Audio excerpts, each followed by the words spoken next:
the Ethical Society. Rebecca Fisher of the Austin Society, and Ken Novak of Chicago, and also until recently, but certainly a full participant in the process, Joan Johnson of the Riverdale Yonkers Society for Ethical Culture, who was representing the National Leaders Council. In the normal course of things, we assemble delegates vote each year to fill 3 of the 9 elected positions.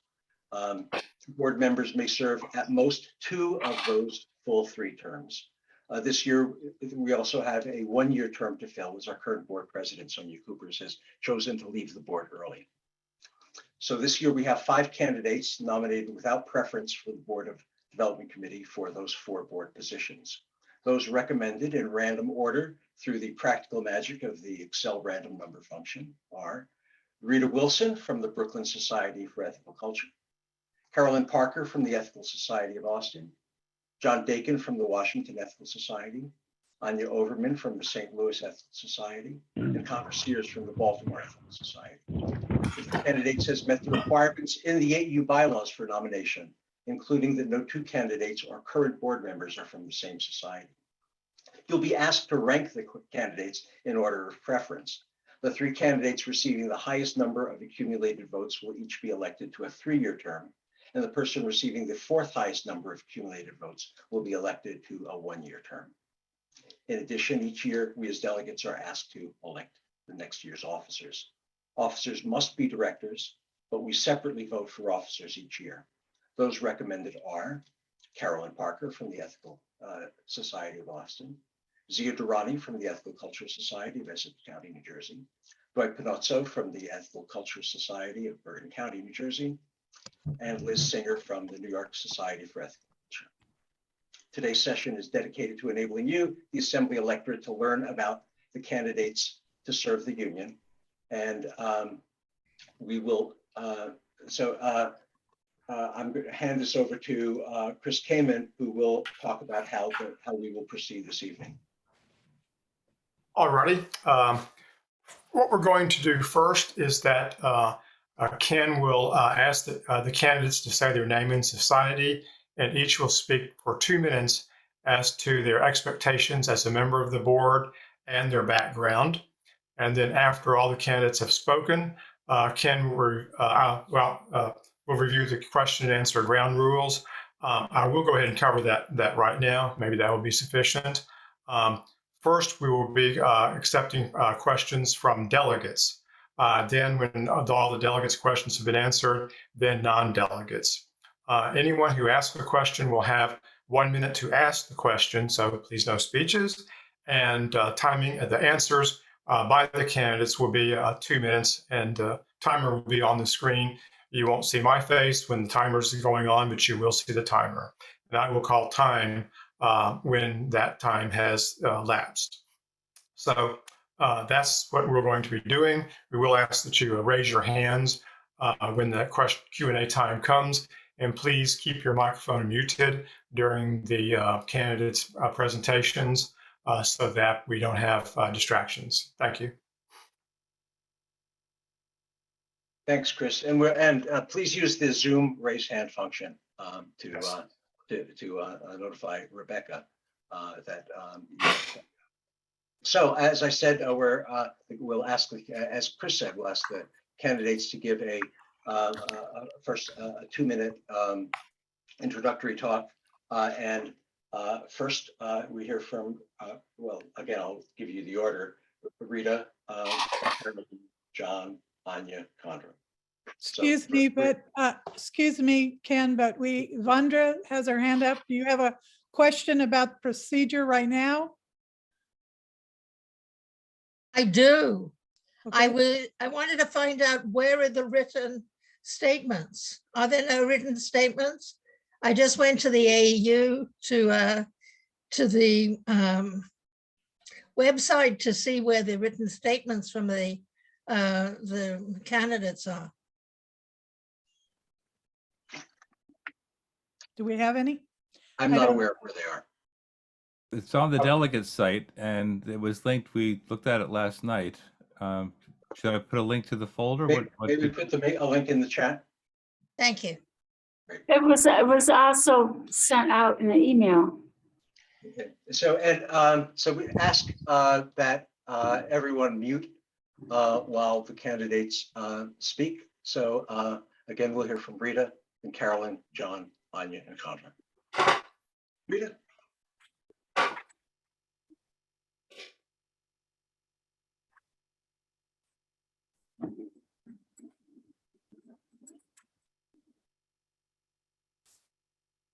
Hello to everyone. Thank you for this privilege. I'm Rita Wilson. I'm from the Brooklyn Society for Ethical Culture. And what I'd like to say, I'm interested in the board, the AEU board, because of my experiences, both with the board and also with my board, with my Brooklyn Society for Ethical Culture. I come with experience, I'm proud to say, from the Brooklyn Society for Ethical Culture and also working in the office of the AEU for almost three and a half years. Spent time there with Bart, Elle, Donna Pang, and other volunteers. My experience will qualify me to serve well with the American Ethical Union. Qualify me because I come from Brooklyn and Brooklyn is bad in a good way. I've had experience in being on the board, served as pledge secretary, recording secretary, also served as counselor with the Yes Group, liaison with the Yes Group from the board, founder of Lucy's Children. Also, I have I helped to find the writers group. So I come with the intention of sharing my experience, sharing my knowledge, and helping to shine a light on the American Ethical Union in a good and strong way, because I just know that we are an excellent, a good organization. And of course, diversity is important.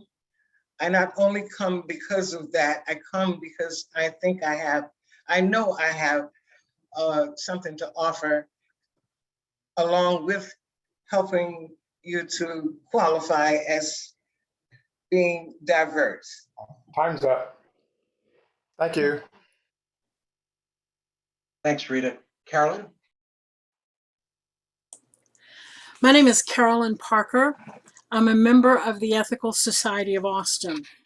I'm a native Texan, and my heroes are Anne, Sissy, Molly, Barbara, and Sarah. If you know who they are, you know me. I have had 25 years of managing statewide membership organizations in Texas. And my job duties there included developing continuing education programs, convincing Texas legislators to provide millions of dollars in funding for AIDS medications, and publishing small magazines and several newsletters. When I was invited to serve on the board, I hesitated, but I finally agreed because I felt that as a former society president and a current committee chair, and also as a veteran of 25 years of association management, I had some unique experiences and insights to bring to the movement. I immediately began working to develop programs and plans to present to the board to share these experiences and insights.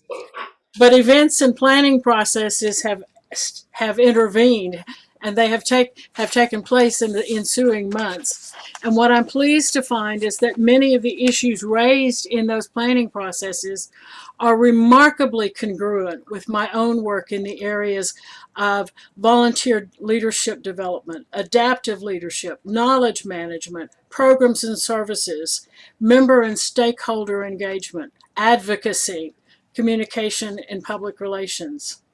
I believe we can continue the work that's already been begun by the current AEU board to help rebuild our organizational strength and capacity to move the ethical culture movement forward to its 150th anniversary. Thank you. Thank you, Carolyn. John. Hi, everyone. The link in the chat will take you to my bio and my statement of intent. Briefly, I bring experience on several other boards, as well as experience running a nonprofit organization. I'm a past president of the Washington Ethical Society. And for the past 2 years, I've been chair of the AEU's membership committee. Elsewhere in the delegate package, you'll see reports on the work of our committee. And our committee is sponsoring 5 assembly workshops on the 21st of July. I think one of the invitations to us was to talk about what we hope to see on the board. So first of all, I guess I want to say is I look forward to joining a team.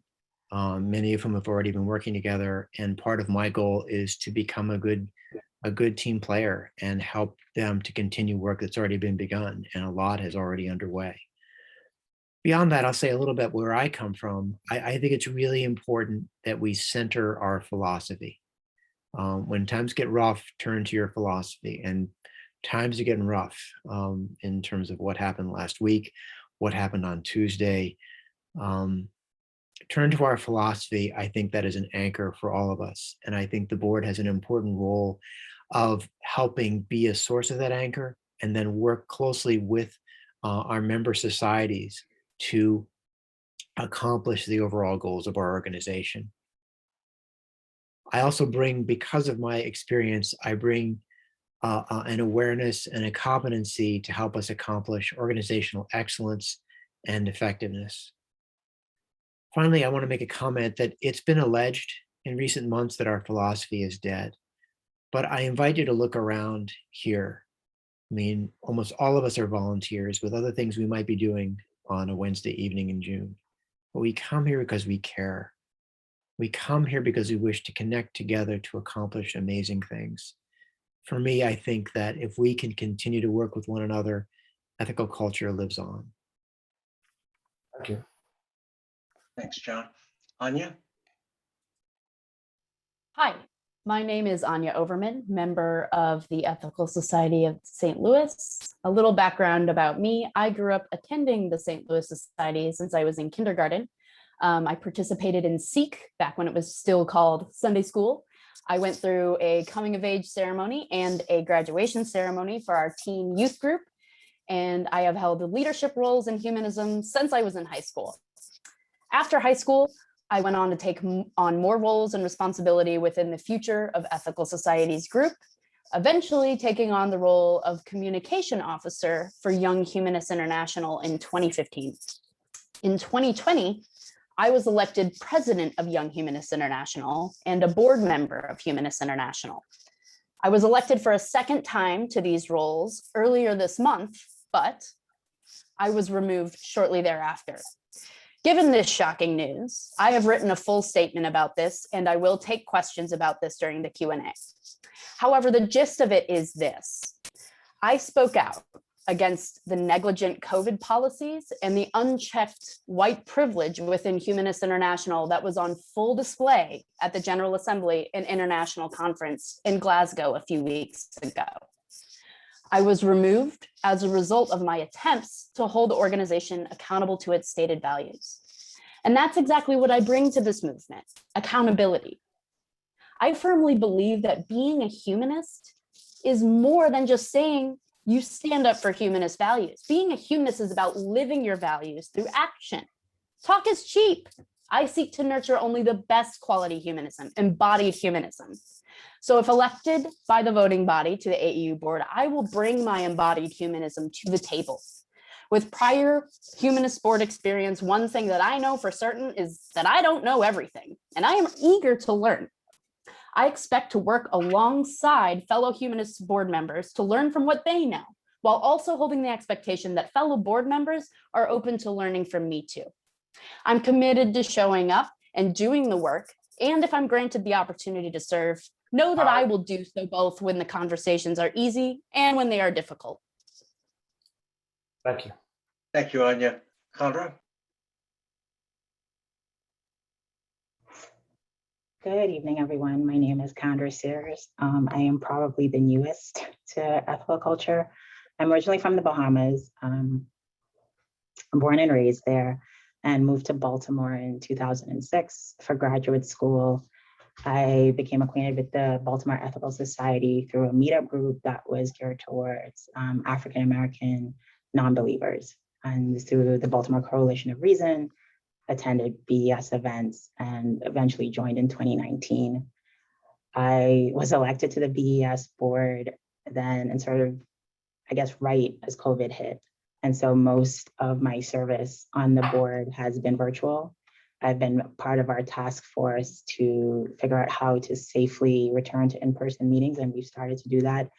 It has definitely been a challenging time for our society, as I imagine it has been for others, in how to figure out how to keep people connected at a time where it's been really difficult to meet and fellowship in person safely. Outside of the Ethical Society, I have served and chaired community boards that are geared towards community-led development in Southwest Baltimore, and that's probably some of the hardest work that I have done, working with neighborhood associations and sort of all of the angst and politics that come with that. I am encouraged in being here. I think we do have a challenging time ahead to maintain membership and grow our societies at a time when I think all organizations are sort of going through the same struggle. But I am here to hopefully do the work that is necessary to keep people engaged and to continue to promote ethical culture. Thank you, Condra. So officers must be directors, but we separately vote for officers each year. Those recommended for president are Carolyn Parker from the Ethical Society of Austin, for vice president, Zia Durrani from the Ethical Culture Society of Essex County, New Jersey, for secretary, Dwight Pinoso from the Ethical Culture Society of Bergen County, New Jersey, and for treasurer, Liz Singer from the New York Society for Ethical Culture. Carolyn's already given her 2-minute talk, so Zia?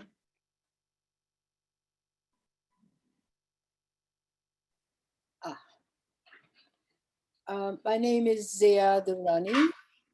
I come from India, and I have been a member of the Essex Ethical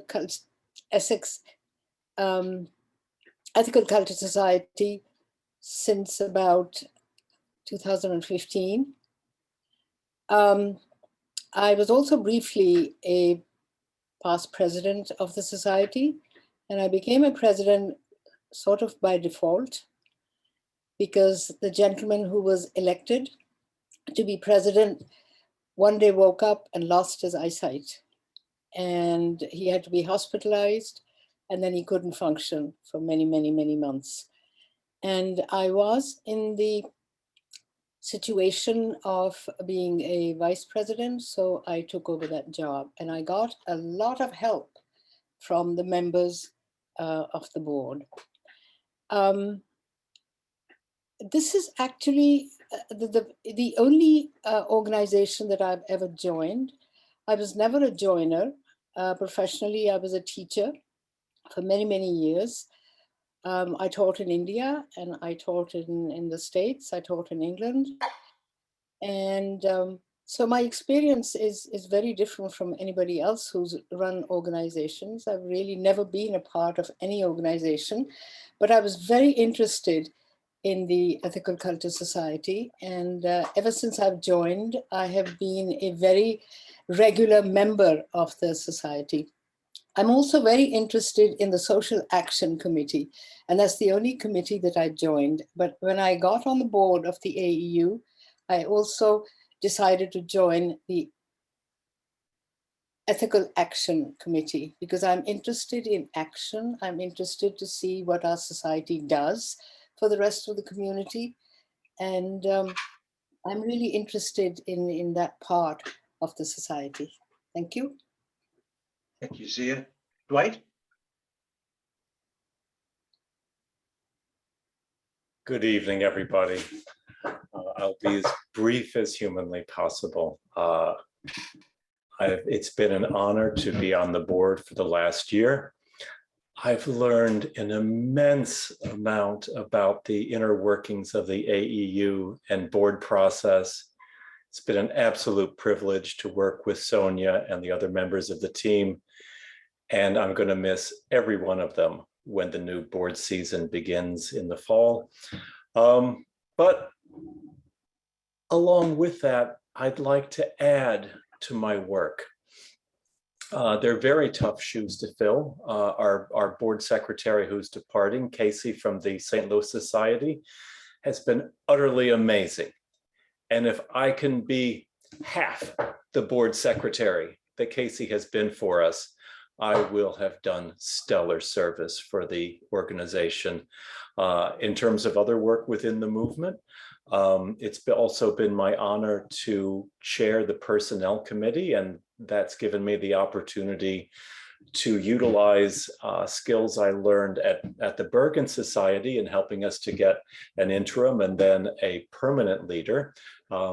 So I got to work on our comms position, which we changed. And then when we lost Elle earlier this year, we needed to pivot and make alterations. And we have recently also hired a part-time admin person.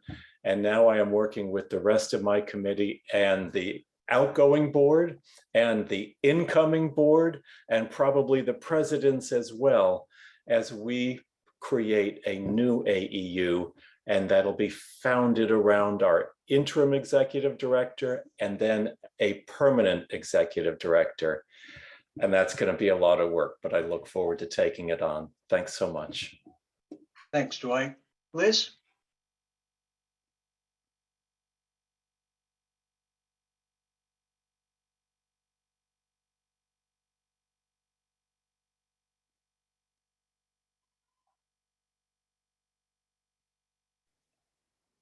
That helps, doesn't it? So I have been at NICEC and been re-elected president of NICEC for over the past 6 years. I'm now into my 7th year. I have served 2 terms on the AEU board, and I'm into my 3rd term. I've held the office of vice president, but earlier this year in conversations, I agreed to bring my business skills and expertise to the office of treasurer. My work at NICEC and in my own fashion business that I had for 25 years gave me great experience in creating, planning, and executing budgets, controlling funds, and using whatever funds that are there to the best use of the environment, the organization, so that we have a targeted vision and can use that money in the best ways possible. So I feel that this is something I'm looking forward to do with AEU, and that I will do a very qualified job. So thank you very much. Thank you, Liz. This is the time for questions. As I mentioned before, ask by raising your Zoom virtual hand, and Rebecca will call on folks in that order. If I could get, is there anyone on here right now that does not know how to raise the virtual hand? And if so, will you raise your actual hand? Okay, so I'm sorry, I can't tell who that is. Scotty. So you should be able to see down at the bottom a thing that says reactions. If you click on that, it will say raise and lower hand. And if you do that, your hand will be raised. Thank you. Anything else? Okay, great. So I'm going to completely mess up your name, Mr. Kupfel? Lejeune? Lajira.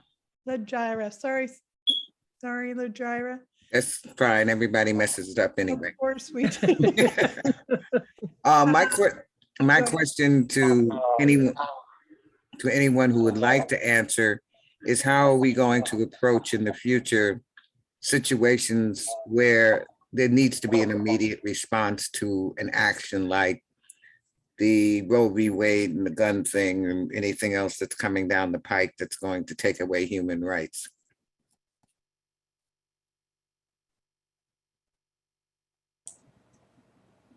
I'll answer it. Is that okay? Is that all right? Is that okay, Ken? Just go. Okay, Lujara, thank you for that question. You know it's an important one. We have had been somewhat behind times this year in getting responses out. The Rapid Response Team is the group that has been tasked with developing those responses on behalf of the AEU. And the processes didn't always work for whatever reasons there were. I will tell you that I think that we need to have much clearer guidelines about times, the time we have to write these things, the time we have to put them out. Getting them out on Friday before the weekend is not helpful. Getting them out in the middle of a holiday is not helpful. We need to be prepared. And I think we started on this particular round. We actually have a statement in progress right now on the Supreme Court decision on the Mississippi issue, abortion. And our executive director was very prompt in saying, do we have a statement ready? We had at least 2 months notice that this was going to happen. And our processes are just kind of bogged down. So I think we need to streamline it. Oh, I'm running on. I'm sorry. I'm just really on my soapbox. We need to streamline the process. We need some set deadlines. We need to name who's responsible and make it work. And it's my sincere hope that we do that really soon. In fact, I wouldn't mind if we had some statements in the bag because we know these issues are going to come up. So that reminds me, we are going to try to go, Chris, if you'll reset your clock to 1 minute. I think we were going to do 1 minute questions, 1 minute answers, right? Did anyone else want to respond to that, or is that just to Carolyn? Dennis, hold on a minute. I'll very briefly respond. I think Carolyn had. We're asking for the nominees, the candidates to respond. Yes. Dwight wants to respond. Yeah, I'm sorry. just very briefly. I think Carolyn has a fantastic idea. And it is a shame that we needed more training, that we weren't up to speed. But these are processes, and processes do need to be developed, and then they need to be implemented. And the board had many, many other things they worked on. I promise you that no one was being lax or not diligent all the way through. But we can think of these issues the way you think of obituaries. Almost every obituary for anybody who has a Wikipedia page, that's in the hopper waiting. They just need to add a couple of whys and wherefores, and it's done and it's put out, right? Same idea. Thanks. Any other candidates want to answer this question? And I'm not seeing. John has his hand up.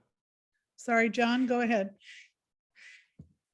So I have nothing to add in terms of the mechanics. I think we can be better prepared. I think this is part of the organizational effectiveness. And I think this is a hard year for the AEU, and I think we'll be getting things back on track going forward. What I'll also note is that what the AEU can do, I mean, the fall of Roe v. Wade was years in the making, so we're not going to reverse it with a statement from the AEU. What the board can do is to help societies galvanize themselves for social action. So a statement is good, but what also is going to need to happen is going to be boots on the ground, votes being cast. Thank you. Anyone else? Okay, looks like Laura, you have a question? Yeah, and this is for as many people as would care to respond. I'd like to know one thing each of you would see as working to grow our societies, our membership, and the AEU. One thing. Can I ask the candidates to go in the order that you gave your opening statements, just so it'll be easy? Rita, Carolyn, John, Anya, Kendra? Rita? Please unmute yourself. Please repeat the statement, Laura. Sorry. You're muted. Sorry, that's my fault. I muted you, Laura. You'll have to start over.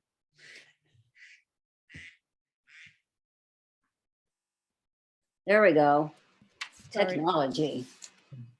So what's one thing you would see working to grow our societies, our membership, and the AEU's visibility? To grow our society, I think we need to look at young people and see what we can do or what we think can work to entice them to come in. And also, we need to work with the Sunday Ethics for Children so that when they are done with with the Sunday school, I'm from those schools, so that I use that term, they will continue to stay. They'll just not go into the yes group and leave. That's one thing. And we need to have young people interested to be with us rather than fleeing. Some kids, some young people have grown up in the society, and as soon as school is done, Ethics for Children, the Yes Group, they flee. They go in college, and we need to have something to entice them to stay. Carolyn? When I tried to find a community to be with, I had a hard time discovering ethical culture. I'd never heard of it, so I didn't know what I was looking for, and I stumbled across a footnote on Wikipedia. And it seems to me that there are people out there who need us, who want us, who belong to us, if we can just let them know we're here. So I would like for us to be a beacon, to say to people, here's safe harbor. Here's a good place, a comfortable place to go. And the way that we can do that, there are several possibilities, but one very simple one is simply outreach. Not just in reach, not just telling our members when our next meeting is and what our topic is, but developing mechanisms that will help us get the word out to the community. Whether we have to find ways to do actual advertising, we use social media, we do things that make noise and get attention and draw attention to the organization. But I think we somehow or another need to shine so that people can find us and know that there's actually light in all of this darkness. John? So I heard two things. One was grow societies and grow society visibility. And I think the second helps with the first.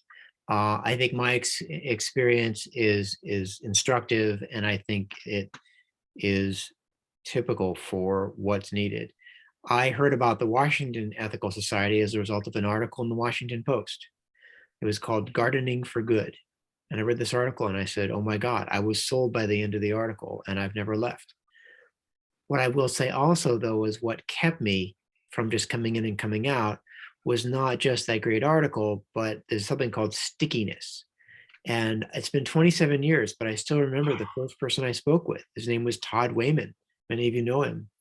And we both talked about how we kind of bonded over the fact that, yeah, the AHA, American Humanist Association, was good about, the whole, pushback against religion, but it was too much what you were against. It wasn't enough about what you're for. That was 27 years ago, and I was stuck. So I think that We need to get the word out with relationships with reporters, with doing things in the community. And the second part is to build really great sticky relationships with people who visit. Anya? Yeah, I want to build off of something that both Rita and John mentioned. Rita mentioned that young people are a big part of the growth moving forward, and John mentioned sticky relationships, which I really like that term a lot. As a young person who is here, and there are not a lot of other me's around, I bring a perspective that really represents the young people. I know what millennials and Gen Zs are looking for. They're looking to improve themselves. They're looking for community to support them in that journey, and we can be that community. And I believe that the AEU and this organization as a body has a culture of self-improvement more so than other humanist communities that I'm familiar with. So I think that there's a lot going for ethical culture in that sense. That really builds, that culture gives us a very strong foundation for building those sticky relationships with young people. So that's my 2 cents. Should we probably need to offer answers for Zia, Liz, or Dwight? Zia, would you like to answer any of this? I think I'm next. Yeah, I was just going to add something of my experience of having lived on Long Island for 20 years and never heard that there was an agricultural society. After having moved here, I now hear that there are actually 2, one in Suffolk and one in Nassau County. And I wish I had been associated with it earlier. But then I moved around. I lived in Oregon. I never heard of the Ethical Culture Society. Maybe there isn't one, I don't know. And the first time that I got acquainted with it was when I moved to Essex County. And a friend of mine said, come with me on a Sunday morning and attend one of the platforms at the Ethical Culture Society. And I said, I've actually driven past that building, but I didn't know what went on in there. It's a very usual story by a lot of people. And I went in there that one Sunday, and I've been going there every Sunday. So it's been a wonderful experience. But I have to say that I was very tentative at the beginning when I first joined. But then I got more and more involved. And as I said earlier, I have never joined a group before. This was my first experience. And I'm really enormously enriched by this experience.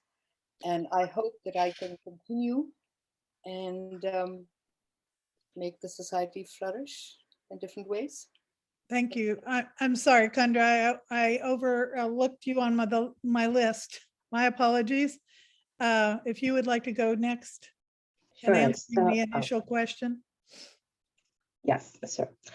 I think that it's going to look different for every society, right? And I think societies need to think hard about which demographics, which population they want to appeal to. I think, particularly when I think about the Baltimore Ethical Society, we are a small society in terms of numbers. We don't want to burn out the current membership, right? We want to retain membership and not lose people while we're trying to gain people. But I think when I think about my experience and how I came to ethical culture, I had to look really hard to even discover. Like I said, I went to Meetup first, and that was kind of a good fit. But through that, I came to the Baltimore Ethical Society.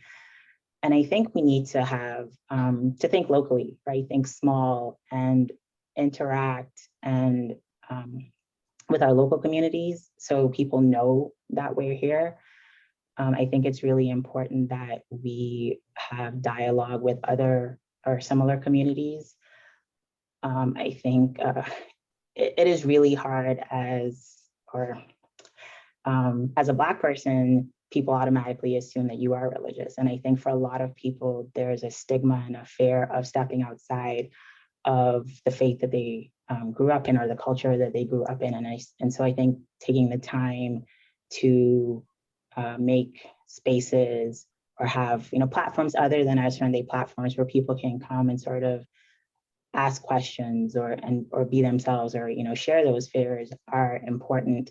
So it's, it's certainly not going to be a one size fits all. So I would encourage, the societies, and maybe the AEU can help societies figure out the best path moving forward in that regard. Thank you. Liz, did you want to say something?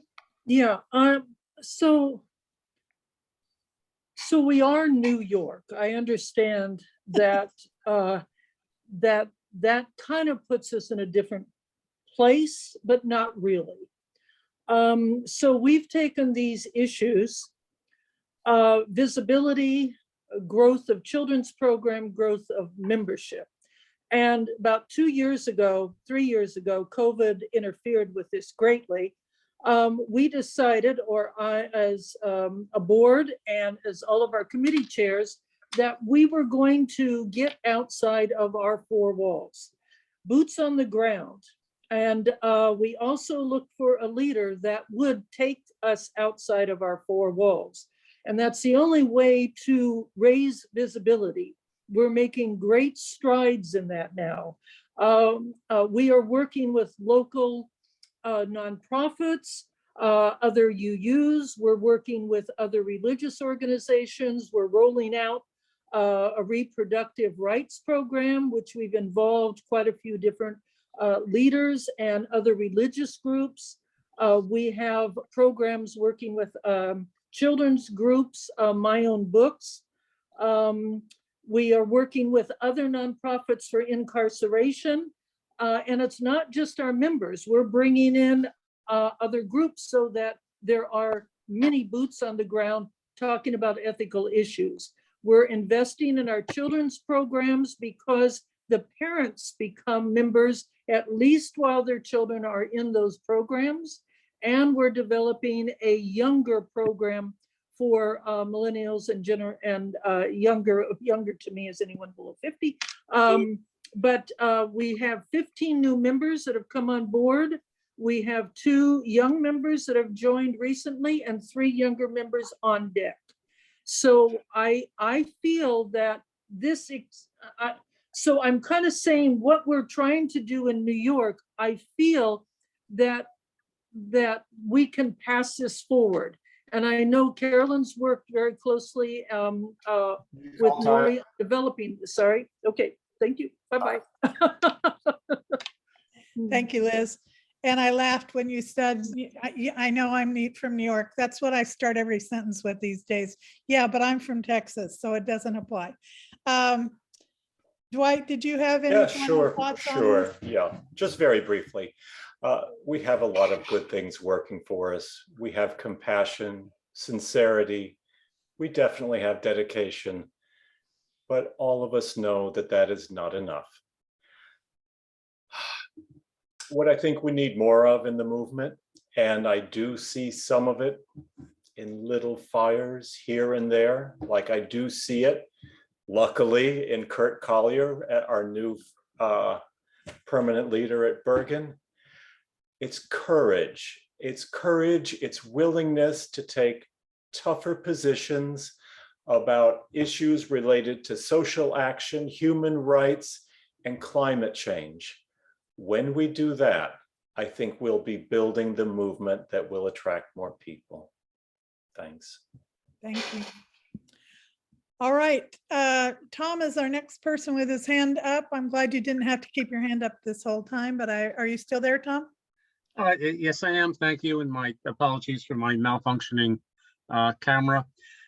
So after 6 years on the AEU board, I'm getting kicked to the curb as a term limited officer. And I want to point out that one of the most challenging roles that I've had has been as a member of the executive committee. And the executive committee is charged with dealing with serious personnel and administrative accountability matters. And I'd say that that role from time to time over the last 2 to 3 years has taken up easily 50% of the executive committee's time rather than spending that time on ethical culture growth, ethical action, or anything else. Not to say that the executive committee has not spent time on this, but that particular responsibility has been a real challenge. I was wondering for the officers only, or the officer candidates only, how do you think we should be addressing personnel and clergy matters going forward organizationally? Should that be a separate AEU subcommittee, or should we continue with the practice of keeping that with the executive committee? And I understand that we're not talking about a hard and fast rule here. Thank you. Why don't we go backwards? Condrick, do you want to take that one first? Yeah, I'm sorry. This is for the officer candidates, not the. This is for the executive board, president, vice Sorry? president. Yeah. Sorry. Yeah, not- So, yeah, Okay, go thank ahead, you. Sorry. Carolyn, sorry. Carolyn, you want to start? Well, as the new kid on the block for this role, I may not have the insight that's needed. The other officer candidates are going to have more direct experience with the situations that arose that demanded that kind of attention from the executive committee. I can only tell you that my commitment is to ethics, and my commitment is also to the movement, and so I'll do what I have to do. And as it turns out, I probably have a lot to learn about what we're going to have to do to deal with those kinds of situations. So I'm ready. Zia, do you have an answer to that?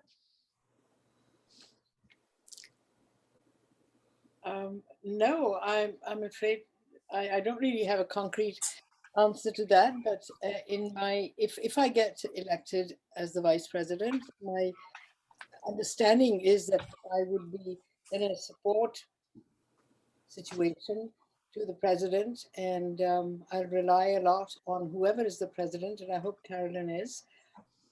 But I don't really have any concrete answers to how one could get around these problems. Sorry. That's fine. Liz?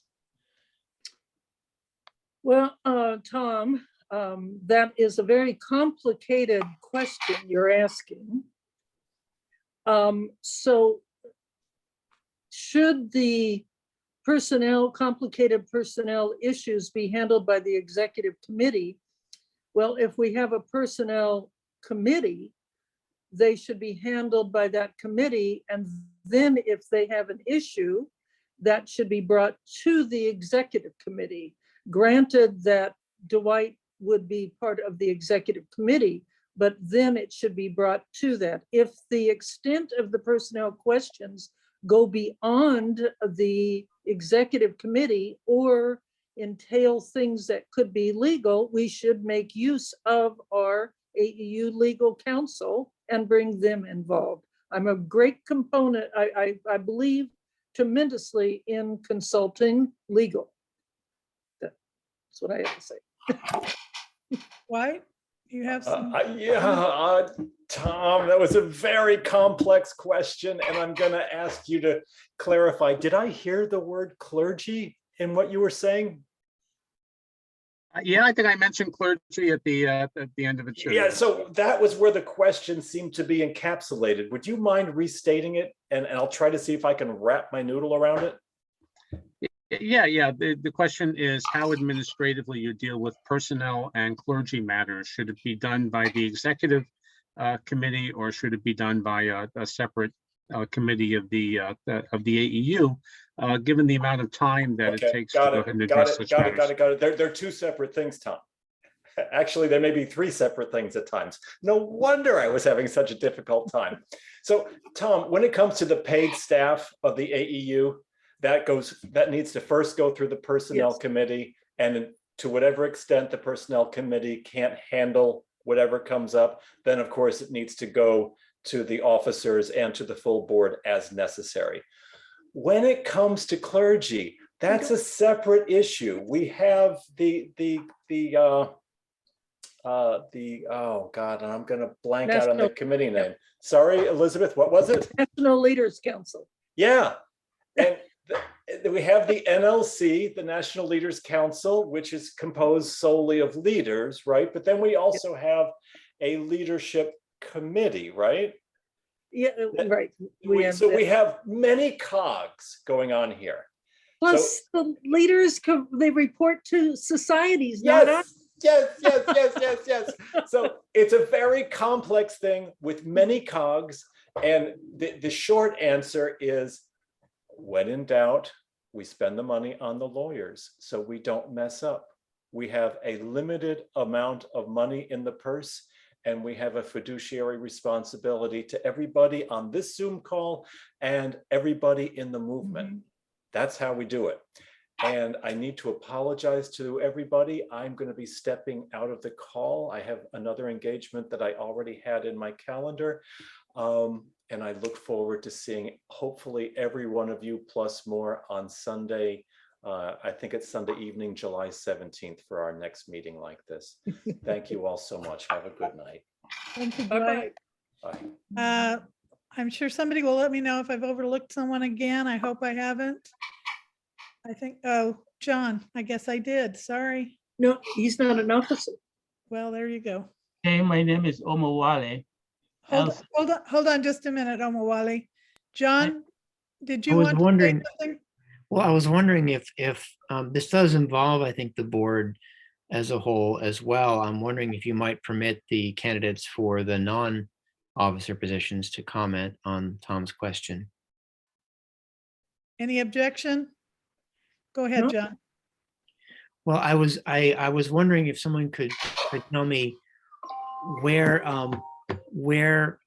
the executive committee is defined. I just did a quick review of because I'm kind of a policy geek, I did a quick review of the bylaws and the board policy book, and I could not find a definition of executive committee.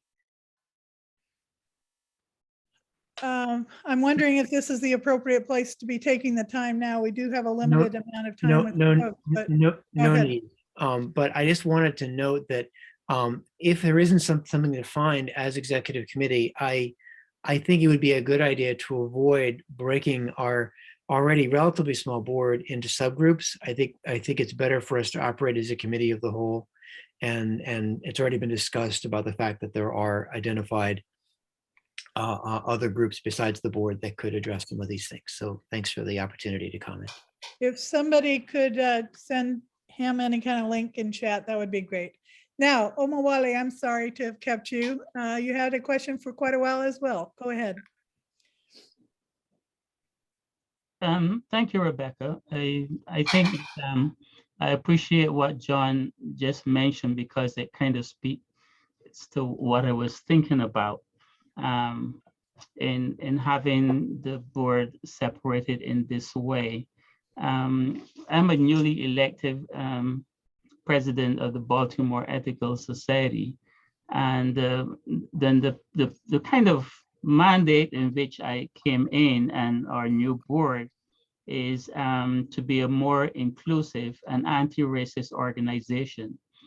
And because of that, we are actually having our society now going through workshops with an external consultant to do this kind of work.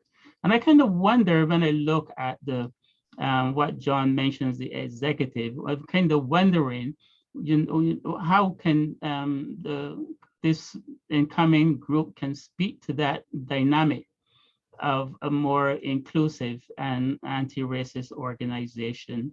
I know that the AEU had some problems with white supremacy as an issue, but I think it's a question of the 21st century. It's not just about ethics, it's about leadership, it's about social identity.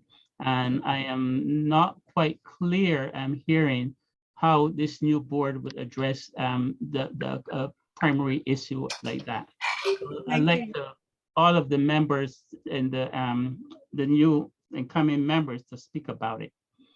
Okay, just to make it difficult for everybody, I'm going to take a different order. So John, you want to go first on this time? Oh boy, okay. The first thing I can say is the importance of discernment. And I know a little bit, because I know Mwali, I know a little bit about what BES is doing, and I admire it, and I think it would be good for us. I think that I think our organization can sometimes be a little bit too inward looking and defensive. And I think it can be valuable about having an outsider who's not so caught up in the dynamics of the organization to be able to take a look and make some hard calls. I think that almost regardless how the vote goes, this is likely to the next year to have them be the most diverse board in the history of our movement, and I'm very proud of that. I'm conscious of myself, for example, as a straight white male, and part of my work is learning how to step back so others can step up. And I think that's one of the ways that we do this is we help ensure that every person's voice is fully heard.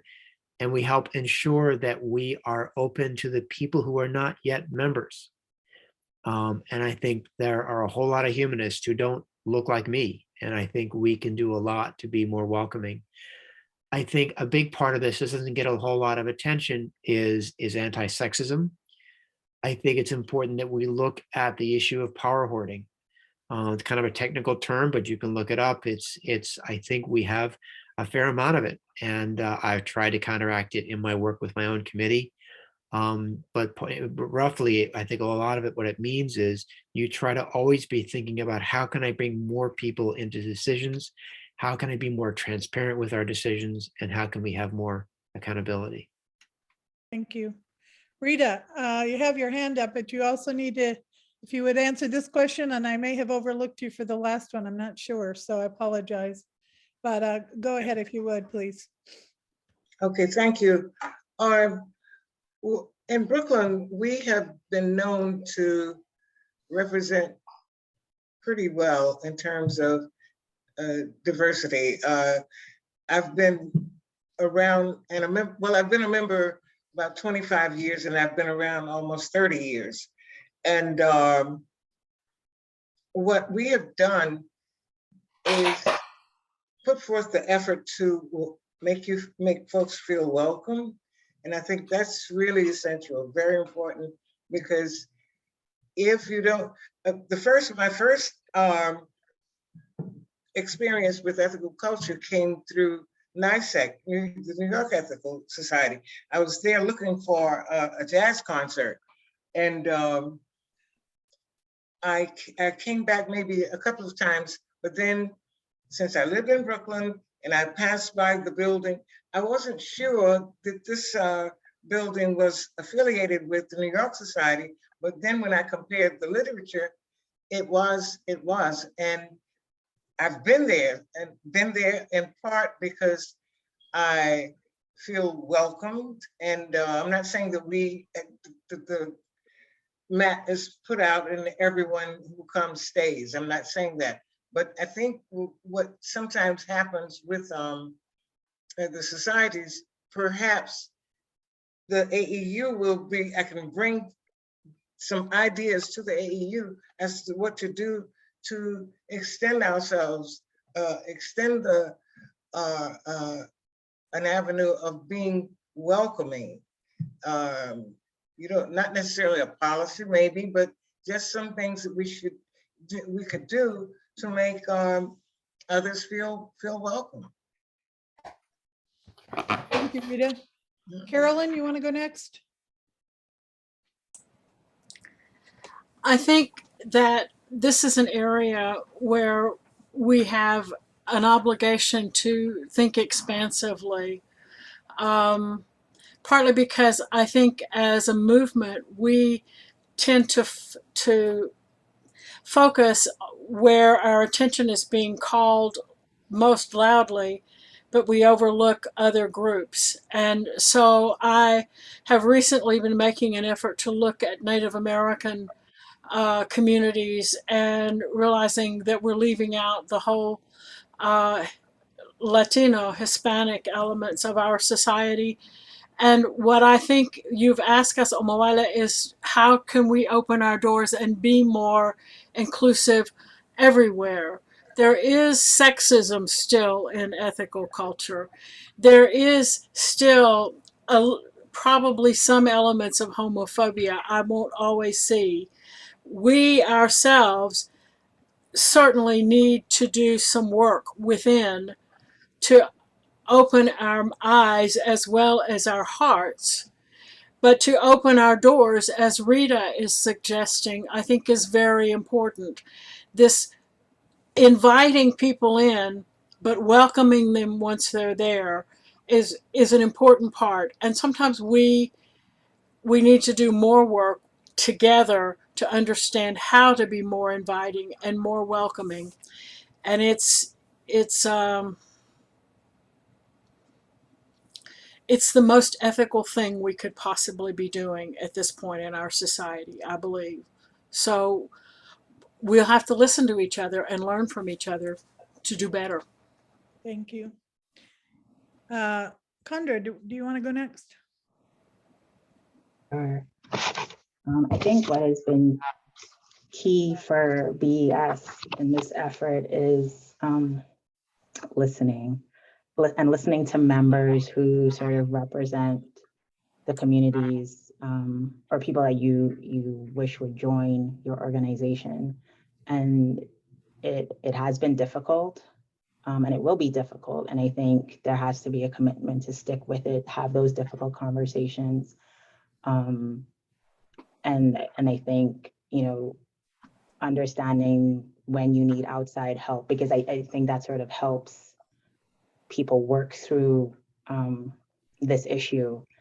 And I will say a huge part of it is sort of understanding why people, so they might come to a meeting, you might think you're welcoming, right? And then you maybe never see that person again. And understanding what conversations are they actually having? What aggressions or microaggressions are they experiencing that turn that, you know, great experience into this is more of the same that I get everywhere. And I think that is really, really key because I've seen that there's almost an idea or attitude that people should want to join, right? Like if you have these humanist values, you should want to be a member just because. And I think people need to think like, you're asking people to sort of spend time with you, right? You have to make them want to spend that time and make it a place where they don't have to quiet a part of themselves or bite their tongue to spend that time with you. So I think really just like understanding why people aren't staying and doing that work and backing that with the resources that it needs, that the work needs to happen is key. Thank you. Anya? So I'm really excited this question came up because it's something I'm very passionate about. I have access to this amazing global network of humanists, especially young humanists, who a lot of them are Black, a lot of them are queer, and a lot of them have incredible perspective to offer. So when we're doing these work in societies, when we're having these discussions, and like Condra mentioned, sometimes you need to know when you need to bring in somebody from the outside, because when you get bogged down with having the same conversations with the same people, sometimes all you need is an outsider to just come in and say, hey, this is what I'm seeing. This is the full picture. Let's go from here. And I think we can really do that if there is a commitment to sit with these really uncomfortable feelings. This is hard work. It's very difficult work. So we really need to be committed to doing it if we're serious about pulling in the people that we say that we want to pull in. So I really support these educational opportunities where we're not only discussing amongst ourselves, but we're bringing in outside perspective to freshen up the way that we're looking at things. And I think that really builds a really strong, firm grounding for how to call people in. So I think if we can do that, if we can get over that really scary hump of uncomfortable conversations, then we'll be in a really good place. Thank you. I think I got to everyone there in terms of the incoming folks. Zia, you have your hand up. Did you want to respond or ask a question? I just wanted to add something. A number of us have talked about joining with other similar groups. And in order to find out what these other groups do, last weekend I attended the conference offered by the American Humanist Association. At one time, we were going to do a collaborative assembly with the AHA, and it just never happened because of COVID. And so I thought I would attend it and just find out, what goes on. And I was so impressed by just the award ceremony. They are so expansive and they're so inclusive. It really was a lot of fun listening to their presentations. And I think we could do really something really creative by joining some of these other organizations that people are familiar with. I have not done this before, and this was the first time that I joined another, just attended their events, and I was very, very impressed with that. I mean, they don't only include other people in the community in America, but they were giving these awards to people in Africa who are doing humanistic work and in other countries. And that was really very impressive. So I just wanted to put it out there that my curiosity took me in that direction. And I think I've gained a lot of perspective. And I'm very pleased that I did that. Thank you. Thank you. Elizabeth, you're the only one. It was sent, this question was given to the incoming folks, but you're the only one who hasn't spoken yet. If you do have any Yeah, specifically.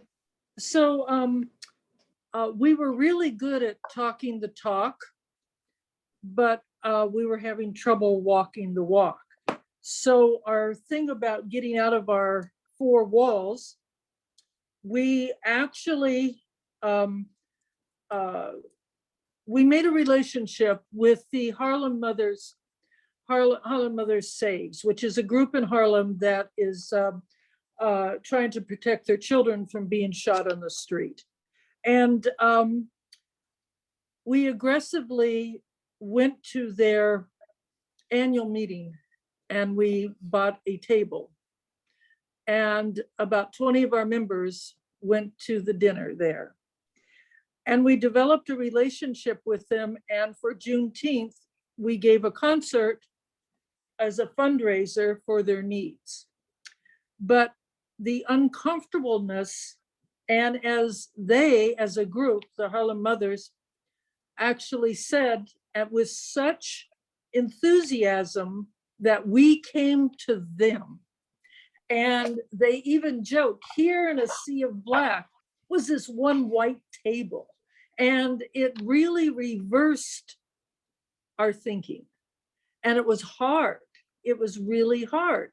So talking the talk is easier than walking the walk. But what it's done is we have a relationship now. And if you could have seen that relationship during this concert, and we had Sweet Honey on the Rocks, which is a wonderful Black group, but this is teaching us something, and we're becoming more inclusive, but we're trying to do it by going to them instead of just saying, come into our doors. So these are great lessons we're learning. Thank you.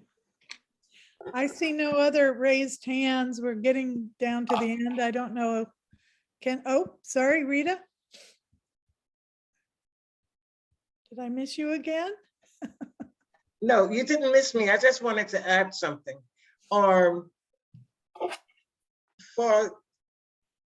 We celebrate Martin Luther King. I'm sure most societies, his holiday is celebrated. There are other folks, other African people of African descent who are worth celebrating also. That is one way that you can entice folks to from other ethnic groups to come and witness. It seems as though we are more into, well, we're stuck in that place of celebrating. It's fine to celebrate Martin. It's fine for that. But think about, as Liz mentioned, I think it was Liz who mentioned Juneteenth. We celebrate that at the Brooklyn Society for Ethical Culture. We have a writers group. Our writers group will often have programs which includes Black and white, but the majority are Black writers. So we acknowledge this is a step to enticing people, to bringing people in. And I say this for you to share with your society. Think of other people other than Martin Luther King. Still celebrate him, but also think of others. Thank you. Mr. Khan, so I don't mess up your first name. Is it Drawer? Everybody does such a great job with it. Oh, I'm sorry. Thank you very much. Yes, Sonia got it right at the first crack yesterday too. So thank you, and thank you for. I'm wondering. There are a lot of people now in the surveys of people's beliefs and religions who are in the noners, who don't affiliate with anything. How do we fit in? How does ethical culture, how does the AEU fit into that world? Is there something about us that's unique, that's special, or are we another humanist group? How's your perception of that? Was that a clear question, Rebecca? Yeah, thank you. It looks like Anya would like to go first this time. So good I for would love to go first. Yes. So that is such a good question. And I want to reiterate something I said earlier today, that I believe this movement has a unique quality of focusing on self-improvement. And because we have that quality as a non-religious group, that really sets us apart from the more atheistic groups that aren't as concerned as embodying values. So with that foundation, we are really set up well to draw in those non-religious people, and to engage them in a different way. We need to stop thinking about it from being beliefs aligned and being more values aligned, and looking for ways that we can engage people to become better people. I mean, that's what people want. They want to find community, to go through this journey of improving themselves and have people to support them along the way. And I think we can really do that if we set our minds to it. Thank you. Andrea, you want to go next with this one? How do we fit with the nuns? I think we fit really well. I think part of the problem is we don't vocalize it enough, right? To Anya's point, people want to do better and be better. And I think we're at a time now where you hear or see like a lot of what you don't want to be from religious organizations. And I think letting people know that there is an alternative, right? That you might have these shared values and you just don't know that there are other people out there, or like an organization out there that actively promotes and tries to live by those values. So I think we fit well. I think we need to do better about like making people know, letting people know that we're here and that these are our values. Right. John, do you have any additional comments here? Briefly, sure. So I was a nun for about 10 years after leaving the Christianity of my upbringing. I don't think every nun, I think plenty of nuns are not gonna find a home in ethical culture. They leave, either they never were churched or they left religion and they've turned to new churches, new synagogues, new things to worship. But I think for those who are looking for community and looking for, I think as Anya said, self-improvement, I think we're really a great fit. I mean, for me, this nun was attracted by the article that was entitled Gardening for Good. I mean, you had me at hello, just the title, cultivation of being a better person, a better parent, a better worker, you name it. I think a lot of it is how we do better at letting people know what they can find here. Thank you. Carolyn? When I was looking for a community, I knew that I did not want to go back to the church of my childhood because I had lost that faith. So I looked at the atheists, and those were very angry people. And so I looked at the humanists. I like humans, and this could be good. And I went to their website, and they said, "We don't believe in God." And I said, "Okay, that's good. What do you believe in?" And I couldn't find what they believed in.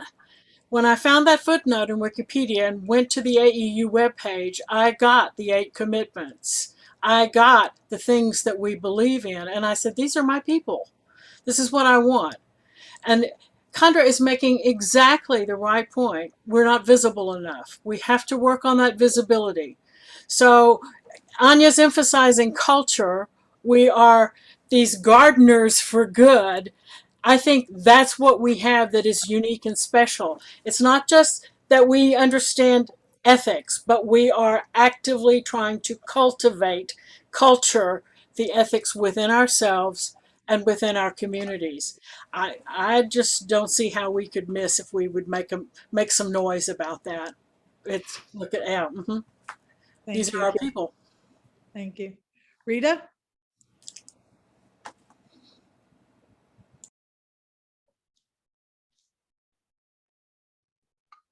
I was just agreeing with Carolyn. I agree with her. This is, we need to, well, this is what we'll do as being on the board. This is what we'll do, is make ourselves more visible and perhaps stress those 8 commitments. And this can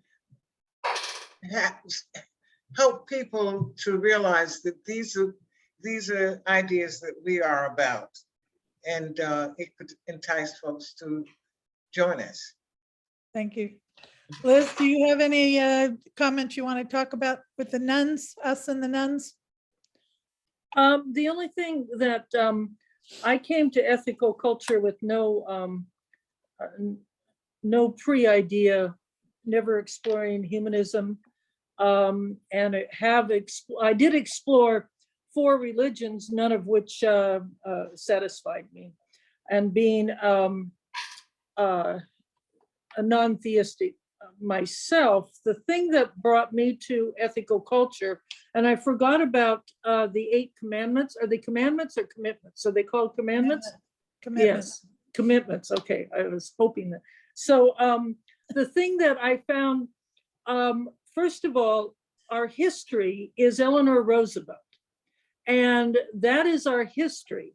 And that, so social justice and environmental stewardship, those 2 things grab me. And then what we have all these little bracelets on: deed before creed. In other words, do, don't talk, and elicit the best. How do we bring out the best in others? Those, and so that to me is what we're all about. And that's kind of what we try to live by in New York. And Zia, you might get the last word here. Okay. Any more? Well, it's a great honor to get the last word, but I don't really have an awful lot to add to that, except that in our society in Essex County, we were doing very well with the children's program, and then the pandemic hit, and that's been a great deficit. And we were also working on diversifying our society. And all of that has been put on the back burner because we are still not open. And the few people that are still attending the meetings, which are still on Zoom, it's really very hard. And I do think that, as Carolyn said, we need to make a lot more noise about it. And our outreach is not all that efficient right now. And those are the things that we need to work on in our local societies, as well as on the AEU, if we have anything to contribute to that. Thank you. Thank you. We have no more questions. I think our time's about up anyway. Ken, I'm going to turn it back over to you. Thank to, you. finish us So up. thank you to our, my mic's on now. Thank you to our candidates, to delegates and delegates to be, and to today's crew, Bart Warden, Chris Kamen, Rebecca Fisher, and Sue Walton. And before we go, the AEU's new administrator, Lisa Herrera, is also in the Zoom tonight. Please welcome Lisa. Thank you so much for coming in. And also Donna Pong is on the call. And thank you, Donna, for all the work that you're doing in helping on the transition from in the transition after El Miller's death in the office. And we'll have another opportunity to hear from and ask of the candidates on Sunday, July 17th at 5 p.m. Eastern, 4 Central, 2 Pacific. There are many other pre-assembly sessions coming up, and I posted in the chat a link to the delegate materials page, and you can also find the upcoming events on the Connections calendar, and there's a link to the Connections calendar as well. Thank you all for your time, let's move on upward. Thanks. Thank you Well all. done. Thanks for your patience. Well with done. me. Bye-bye. Thank you, everyone. Great Thank seeing you. y'all. Thank you very much. Great evening. Yep. Yes. Super. Thank you. Very Thank you very informative. much. Definitely. Great Chris, group. Great. Chris, could you stay on for a minute? Chris and